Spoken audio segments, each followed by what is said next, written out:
সোনার কাঠি রূপোর কাঠি নেই, রাক্ষস রাক্ষসী নেই, ভূত প্রেত কিচ্ছু নেই।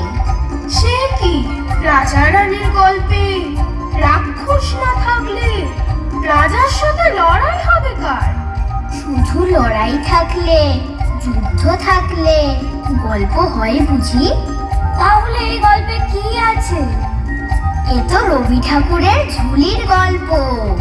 এখানে নতুন নতুন পথে ঘুরে বেড়ানোর মজা আছে, আকাশে উড়ে বেড়ানোর আনন্দ আছে। শুনবো শুনবো, অবশ্যই শুনবো, তুই বল। তবে আয় শোন। এক যে ছিল দেশ, সেই দেশের রাজারা নিয়ে একদিন মনে হলো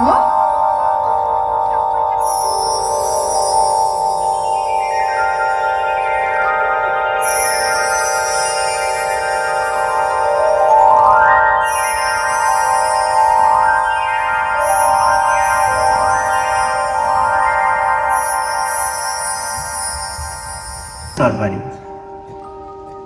আচ্ছা, ডাকো শুনি এক এক করে।